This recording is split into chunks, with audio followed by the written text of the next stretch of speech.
Hello, Hi, I'm Jen, I'm Tobin.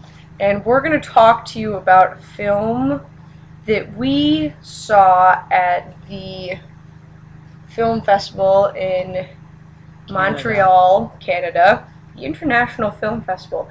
It is a French minimalistic film called Hors, and it's a very interesting film. Let's just put it that way. It's filled with lush scenery that extends far into the distance, and that's mainly what it's about. The lush scenery that extends far into the distance, and In two people. and there's two people. Yeah, and they walk a lot. But we're just going to start by reading you the description of the film in the Nouveau Cinema book here. Yeah. You can see the picture and the title. The two people in lush landscapes. Yep. So, she has short jet black hair and delicate features. Her ethereal countenance at odds with her intense gaze. He has light, piercing eyes and an angular face, beautiful and disconcerting all at once. She lives with her mother and stepfather and Côte d'Opale. Maybe you want to pronounce that because my French sucks. Okay. Côte d'Opale. Somewhere near the English Channel. Yep. Is the English Channel near France? I guess it Whatever. is. Anyway, he poaches, sets up makeshift camps, and lights fires.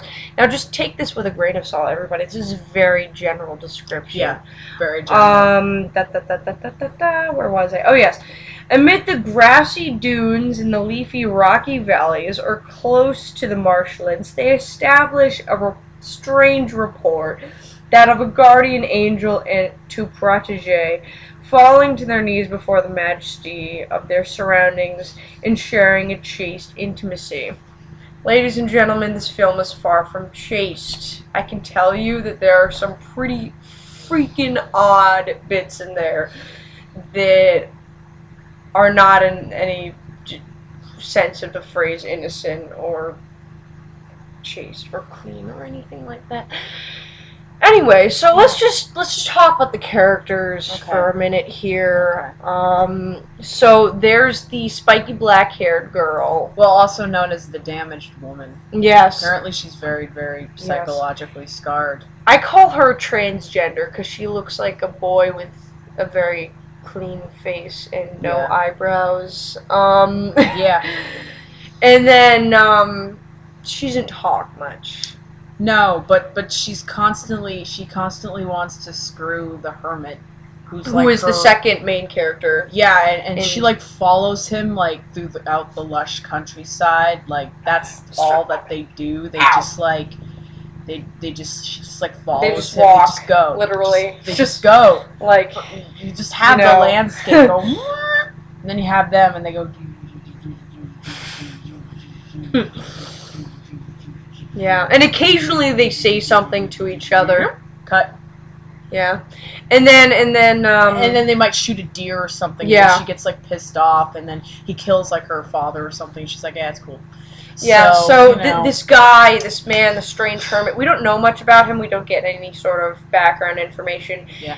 At least we get a little bit of background information with the girl. She is she's a stepfather who is abusive and a mother who is a rather depressed creature.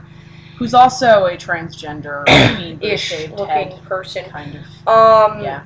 And so we have sort of a background, and she's like a farm girl, and she just kind of like is found by the hermit every day, and they go walking and all that. She makes them sandwiches, and they eat baguettes with coffee. Yeah. And one time she invited him into the house, and he had soup. Yeah, that was only once though. And it was a big deal because it was soup, and he always eats sandwiches. So, yeah, big difference there. Big difference. Yeah, and also he likes to suck the devil out of possessed children in people's homes. Like he just and he also likes to kill people, which is weird. So he's like Jesus, and he's like Satan. Yeah. Whatever. So that leads us to theme, and basically theme is, and this is very, very loose, have you, he's like this strange higher being that sort of takes into power, taking and giving life, I guess. Because he also gives the devil to people. Like, yeah, because like there was like this lady hairy that butch like he hitchhiker, and he fucked her, and it and she made her frothed froth the at the mouth and and then she scream, dies and for then a she few like days, dies and for a minute, and then she like jumps into to a river, lake, and then she's like is redeemed from her revived and life fucked or and something. shit. And no, it's just fucked up. So yeah, and basically the entire theme. I mean, the entire movie is just them, the two people walking and all that. And we're just gonna at this time pop up a couple reviews. This is from Variety Reviews. It's by Rob Nelson. And his first sentence of his review is another what the fuck film from Gallic writer-director Bruno Dumont, the director, obviously.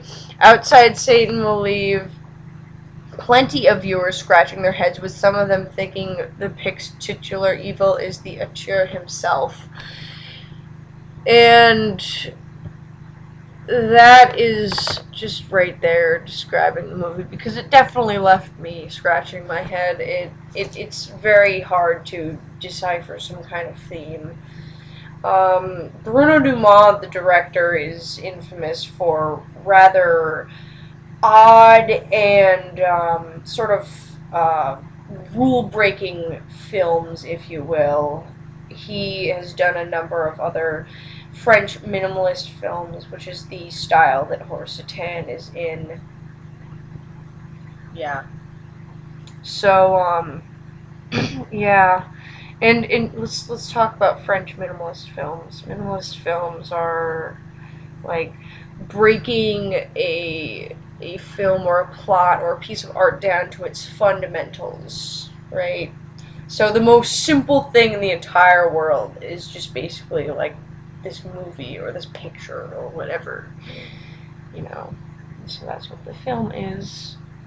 Do you have anything to say about this? Nope, you've pretty much talked for 5 minutes, and you've covered everything, so yeah, thanks. I don't have to say anything. Awesome! Okay, do you want to read the second review, Tobin? The second review? Yes, did you pop it up? No. Oh, there darn was it. no second review. Okay, there was no second review. Well, there is audience. one, but we can't find it, and it would take like 5 minutes to search for it, and we don't have 5 minutes. We have like 30 seconds until this needs to end. So okay. Well, then let's quickly talk about our opinions. We hated this movie. Well, it was really, really it was really freaking weird. I liked it though. She's being facetious. It was cool. It was creepy. Okay, we're done. Someone who doesn't like action. Oh yeah. Like if you're looking for a nice. If you're looking for an action movie or a comedy, don't ever watch this movie. In fact, if you're looking for a movie with a plot, don't ever watch this movie. And if you're looking for a movie that's like a movie, don't watch this movie. Yeah. If you like Hollywood movies, don't ever even think about going anywhere near this movie. If you're looking for something different, go for this movie. But well, the thing is that like it's the same idea as the painter who takes a paintbrush and puts it in black paint, puts a dot on a white canvas, and calls it like Art Nouveau. It's like, dude, you just put a black dot on the fucking piece of paper. Like that's about it, right? That's really minimalistic, and there's really nothing more you can get out of that than the fact that it's a fucking black dot in the middle of a fucking canvas. So that's Hors 10 for you. Yeah, in movie form. Yeah. There's nothing more you can get out of it than two people walking on a French landscape. Yeah. So if you really wanted to know what it was about, just watch this review. You've wasted 9 minutes instead of 2 hours of your life. Like we did. Yeah. All right. Yeah. Have a nice day. Thanks for watching.